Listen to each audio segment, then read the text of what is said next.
और आपने संचालक महोदय आपने बोलने का मौका दिया, उसके लिए बहुत बहुत धन्यवाद। जोहार, जय मूलवासी। बहुत बहुत धन्यवाद बीएमपी कार्यकारिणी प्रदेश अध्यक्ष ज्योति भिंगरा जी को। आज जो हम लोग यहाँ पे इकट्ठे हुए हैं, अपनी देश को बचाने के लिए इकट्ठे हुए हैं। आज जो रैली हम लोग प्रदर्शन कर रहे हैं, ये हमारे भारत देश को बचाने के लिए हम लोग यहाँ पे इकट्ठे हुए हैं। और सिर्फ रांची में ही नहीं, आज पूरे भारत देश में हर एक जिला में, हर एक जगह में आज ये रैली प्रदर्शन हो रहा है। और वो हमारे माननीय वामन मेश्राम साहब के नेतृत्व में, जो भारत मुक्ति मोर्चा के राष्ट्रीय अध्यक्ष हैं, और है हमारे सर जो माननीय मेश्राम सर, उनसे भारत के प्रधानमंत्री भी थर थर कांपते हैं। ऐसा क्यों है? ऐसा क्यों है? बड़े बड़े संगठन के बड़े बड़े नेता हमारे सर का नाम लेने से डरते हैं। और भारत की जितनी गोदी मीडिया है, वो इनका इंटरव्यू लेने से, सोचने से उनका नींद हराम हो जाता है। और वो आज तक कोई गोदी मीडिया को हिम्मत नहीं हुआ कि हमारे वामन मेश्राम साहब से कोई इंटरव्यू ले। ये हमारे वामन मेश्राम साहब हैं और उन्हीं के नेतृत्व में आज पूरे भारत देश में ये रैली प्रदर्शन हो रहा है और ईवीएम का विरोध में हो रहा है। और ये केवल आदिवासियों के लिए नहीं, भारत देश के एक एक वासियों के लिए, एक एक जनता के लिए ये रैली हो रही है प्रदर्शन। और एक एक जनता को बचाने के लिए हमें ईवीएम का विरोध करना बहुत जरूरी है। एक एक जनता, एक एक वोटर जो है, उसको आज ईवीएम का विरोध करना बहुत जरूरी है और इसलिए हम कर रहे हैं। लेकिन हमें ईवीएम का विरोध क्यों करना है, हम सभी जानते हैं, लेकिन कुछ लोग नहीं जानते कि इससे हानि क्या हो रहा है। आज जो हम सड़कों पे हैं, आप यहाँ धरना प्रदर्शन के पास देख रहे हैं, कभी ड्राइवर यहाँ बैठ रहे हैं, कभी विकलांग यहाँ बैठ रहे हैं, न जाने कितने लोग स्टूडेंट, जितने लोग एग्जाम नहीं दे पा रहे, जितनी प्रॉब्लम हो रही है। आज देश में जितने तरह के प्रॉब्लम्स आ रहे हैं, सारे के सारे ईवीएम के वजह से हो रहा है। लेकिन ईवीएम के वजह से क्यों हो रहा है? क्योंकि हमारी चुनी हुई सरकार नहीं है, हमारी चुनी हुई सरकार नहीं है, हमारा वोट चोरी करके चोर बैठा है। आज जो शासन के कुर्सी में बैठे हैं, वो चोर बैठे हैं, चोर, जो देश के सारे पैसों को चुरा कर विदेश भेज रहे हैं और हमें बरगलाने की कोशिश करते हैं। और बेटी पढ़ाओ और बेटी बचाओ, आज भारत देश में सबसे ज्यादा बेटी खतरे में है। और इसके खतरे का जो बेटी पढ़ाओ बेटी बचाओ बोलते हैं, वो सबसे बड़े बेटियों के खतरे बने हुए हैं। इसका प्रमाण देने का जरूरत नहीं है। ईवीएम के चोरी करके चोर बैठा है, जो मनमानी कर रहा है, क्योंकि एक परिवार को, एक आदमी को, उसके मनोबल को तोड़ने के लिए ये कायर लोग उनकी बेटी बहनों के ऊपर में अन्याय, अत्याचार, बलात्कार करते हैं, उनके मनोबल को तोड़ने के लिए। और वही महिलाओं के, वही भुक्तभोगी के जो परिवार के भाई पिताजी जब जाते हैं अपनी बेटी बहन के लिए, तो उनको भी बर्बरता पूर्वक थाने में, जेल में मार कर खत्म कर दिया जा रहा है, ये चोर सरकार की वजह से। और ये हमारी ईवीएम के द्वारा हमारी वोट की चोरी करके ये सरकार बैठी है। और ये डंके की चोट में हम एक एक जन को बोलना चाहिए, क्योंकि बोली में वो दम है जो गोली में दम नहीं है। हम भारत देश को गोली से बचाएंगे, गोली कोई काम आने वाला नहीं है। अदरवाइज हमारे पास इतनी गोलियां हैं कि हम अगल बगल के सारे देश बर्बाद कर सकते हैं। लेकिन गोली में कोई दम नहीं है जो बोली में है, और हमारी बोली से डरती है सरकार। इसीलिए मोदी मीडिया को आज राम मंदिर के बक करने पे लगा के रखी है।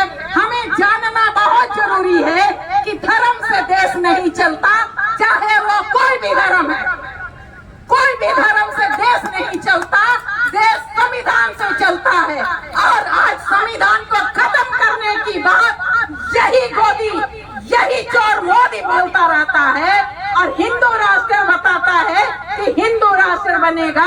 हिंदू तो एक धर्म है, उससे देश नहीं चलता है और नहीं चलेगा। किसी भी धर्म से देश नहीं चलेगा, देश संविधान से चलेगा।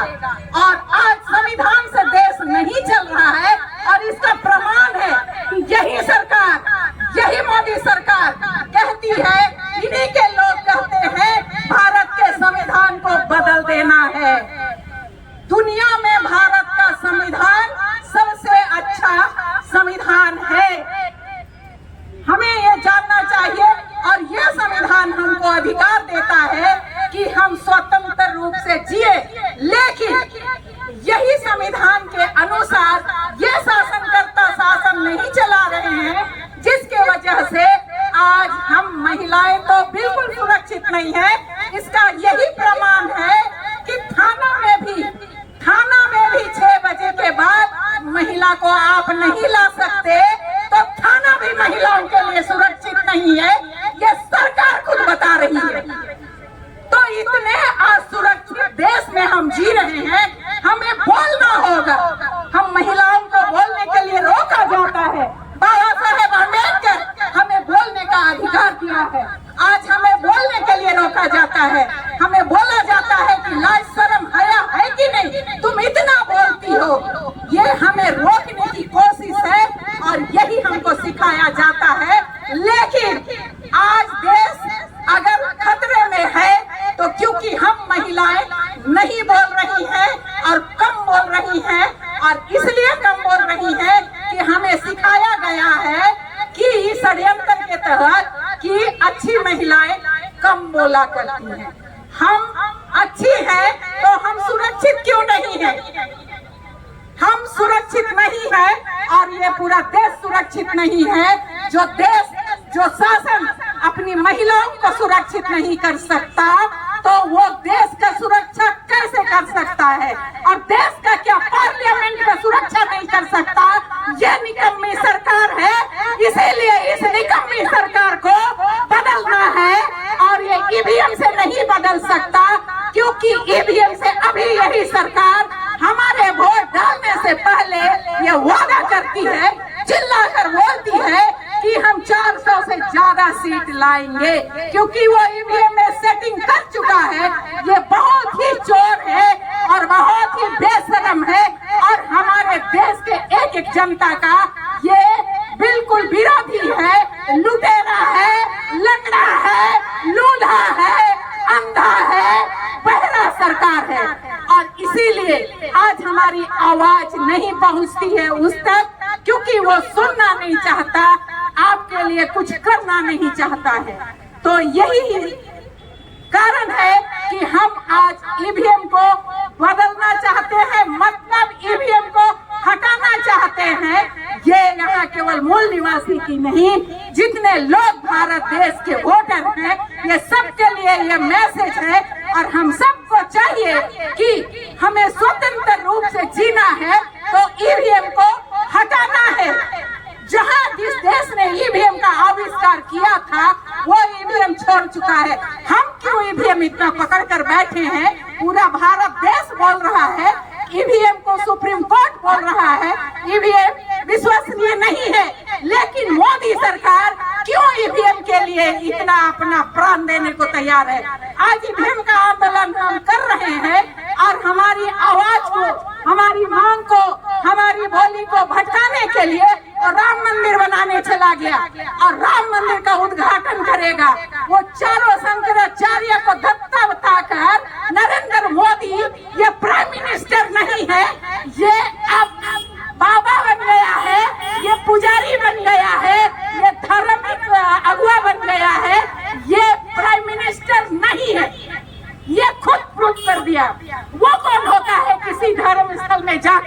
वहाँ का अनुष्ठान करने वाला ये खुद बता रहा है कि हम राम मंदिर जाके प्राण प्रतिष्ठा का काम करेंगे और चारों शंकराचार्य को धक्का बता दिया। तो ये हमारा प्राइम मिनिस्टर नहीं है, ये एक पुजारी है, ये एक धर्म अगुआ है, वो हिंदू धर्म का अगुआ है और किसी का प्राइम मिनिस्टर नहीं है। और वो ईवीएम से चुनकर आया है, ईवीएम का चोरी करके आया है। जहां उसका चुनाव क्षेत्र था, अगर 1 लाख वोटर आए थे तो 1.5 लाख वोट उसको मिला कहां से? ऐसे बैठा है मोदी अपने कुर्सी में, इसीलिए मनमानी कर रहा है और मनमानी ही करेगा। इसीलिए हमें उसका वो ईवीएम हटाना है, नहीं हटाता है तो तोड़ना है और तोड़ना है और तोड़ना है। मैं आज इतनी ही अपनी बातों को बोलकर अपनी बातों को विराम करती हूँ। आप सारे लोग सुने हमारी बातों को।